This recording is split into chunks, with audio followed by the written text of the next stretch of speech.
So I just got done watching the first two episodes of Your Friendly Neighborhood Spider-Man over on Disney Plus, and I wanted to jump on here and share some of my initial thoughts. Now, before we go ahead and get into it, I do want to go ahead and pass this off to you. Let me know down in the comments below what your favorite Spider-Man story is. Is it from a comic book? Is it from a movie, a TV show, a cartoon, a video game?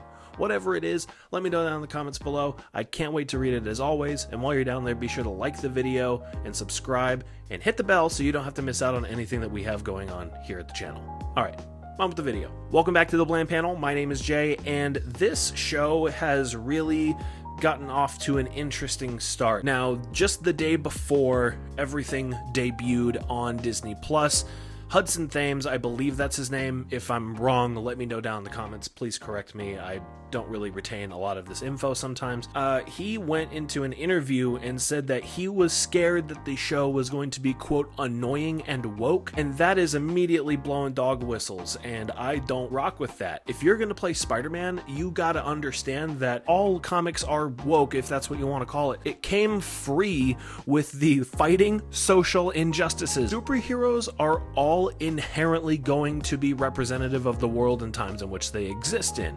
Like, that's just what this is. That's what superheroes are, okay? If that's not what you want, then you can get out of here. And I hate that. I can't stand that. I don't like to be negative on anything, but I will always be negative when it comes to people being bigots and, you know, racist or homophobic or whatever. I haven't heard any sort of apology from him or anything like that, or from his people, his representatives or anything like that. Who knows what's going to happen there, but if they did decide to recast, I'm just going to say I'm not exactly against that. Now, when it comes to the actual show itself, it is mid. It's mid. I gotta tell you that. I had an open heart and an open mind going into this. I've been looking forward to it since they announced it at a San Diego Comic-Con some years back. And while I was very excited as a Spider-Man diehard fan, I am also let down by the fact that this Spider-Man doesn't showcase any sort of the motivation behind why Peter Parker becomes Spider-Man. Jumping right into the first episode, we are told that Uncle Ben is no longer with us. I understand. That's part of the narrative, and that's great.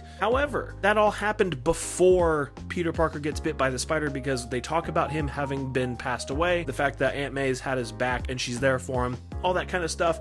That's wonderful. But then like 5 minutes later, he gets bit by the spider, and then it has a quick second where it says months later, and then boom, he's Spider-Man. Now, he looks cool as Spider-Man in his like homemade suit. He's got a jersey on. He's got the makeshift web shooters with like a tank to help with the pressure valves and whatnot. That stuff looks cool. That stuff looks fine. But the fact that all of a sudden he's Spider-Man. He doesn't have a single line where he's like, when you've got the powers that I have and bad things happen, it's up to people like me to make sure that those things don't happen. You know what I mean? Like the whole, with great power there must also come great responsibility without being told. Like, at least in the MCU, Tom Holland was able to give that to us. He was able to convey that, like, hey, I do these things because someone's got to look out for the little guy. Yeah, you guys are up there flying high, but I have these abilities and someone's gotta defend guys down on my level. You know what I mean? Like, that's something that we understand in that version of Peter Parker, in that version of Spider-Man. This is not quite that version, but it's taking its cues from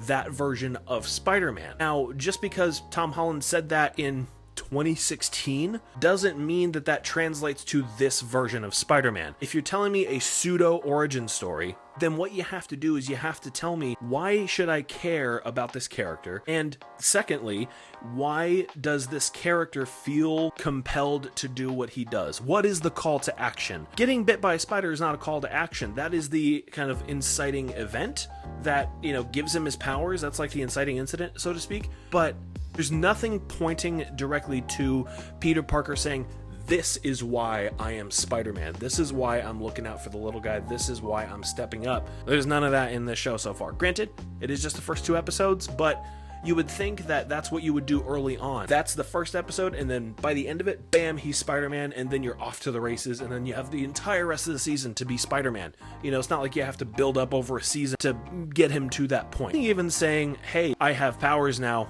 maybe I should be a superhero. That alone would have been better than giving us nothing, which is what this show has given us. That is like my big overarching point that I am kind of hung up on. Like, that's my big hang up. And of course, all of these things, yeah, there is more show to come, but these first two episodes haven't really done their job, at least for me, to make me feel like this is something that I should be caring about or excited to watch the next episode. At this point, I'm going to be tuning in next week in order to figure out if this show is going to get any better. And unfortunately, that's not enough for me to truly care, but I also work at a comic book store, so I feel like I'm compelled to watch this stuff anyway. I'm not hate watching because I don't think it's bad. I just think it's doing a poor job right off the bat, and that's not exactly something that gives me a lot of hope for the outcome of the show overall. When it comes to the things that I enjoy about the show, I think that the supporting cast is quite fun. I do like the inclusion of Nico Minoru. I like the inclusion of Amadeus Cho, even if it is just in name only, you would think. I love Lonnie Lincoln. I think that that is an incredible reimagining of the character. If you don't know who Lonnie Lincoln is normally known as Tombstone, and he's this big, giant kind of mass of a human being who is kind of a crime lord in the underworld of New York City. He's always out for Spider-Man. He's got a daughter that goes by the name of the Beetle, who's like a vigilante in her own right. It's a whole thing. But either way, this reimagines him as like captain of the football team, and he's, also like an incredibly intelligent guy. He's not just like, like a meathead or anything like that. He's really nice to Peter and very sweet to him, and I think that that's wonderful. And I like the relationship that May and Peter have. Like, yeah, we're tight and we've got each other's backs.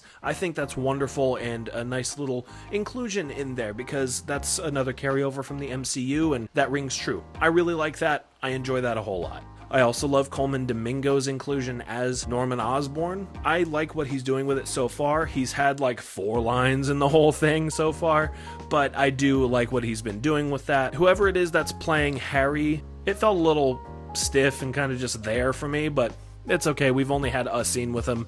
That's totally fine. Another positive point, I thought the music in the show was pretty good. The theme song that's playing over the front, I do enjoy some of its direction. I think that the beat is a little bit lackluster, and I feel that some of the lyrics could have maybe gone with the second pass, but overall I think it's pretty okay. It's like a solid 7 out of 10 for me. So it gets a passing grade. And then the end music is fire. I thought the end music was great. That is something that really makes me feel like I'm watching something Spider-Man-esque. Now, the show has been greenlit for not just 2 seasons, but a 3rd season. And while that can be great for those who are enjoying the show, or maybe pleasantly surprised and whatnot, it's very strange to hear that, given that I don't really enjoy these first couple of episodes. Maybe the show will grow on me. Who knows? Just to kind of wrap up and conclude, I don't want to go too hard in on all of this, but what I do want to go ahead and say is that the show is mid, and it's not doing what I know it's capable of. As a Spider-Man story, you have so much rich backstory to adapt in however way you want to adapt it, but it decides to put all of its energy there and not focus in on what makes Spider-Man great. Like, sure, he looks great when he's swinging through the city. I like that it's a bit more dynamic. The animation isn't necessarily for me. Again, I like the art style, but the animation exactly isn't really for me. But overall, it's not giving us what I know it's capable of giving us in terms of Spider-Man's character and what he is all about. It feels a little hollow in that regard for me. Peter isn't always a bumbling idiot. That's not his whole thing. Yeah, he's kind of awkward, and yeah, he's a smart dude, but just because you're smart and maybe a little awkward doesn't mean that you're a klutz or completely socially inept. So I don't know, seeing that kind of thing in this version of Peter Parker, or popular versions of Peter Parker, kind of bugs me a little bit. But that is to say, I am really hoping that the show gets better, but I can't really say my hopes are high. You will not see me being inherently negative on this channel very much, but I gotta be honest with you. Watching this, I'm a little disappointed and kind of let down as a Spider-Man fan, but maybe it'll get better. I will hopefully be eating my words in the coming weeks. We'll do another video after the season has wrapped up to kind of have a little bit of a recap as to how I feel about it then versus now. But that's going to do it here for us today at the Blam panel when it comes to us taking a look into my feelings on the first 2 episodes of Your Friendly Neighborhood Spider-Man over on Disney+. What did you think? Let me know down in the comments. I'm going to be checking those out. But for now, I will see you next time.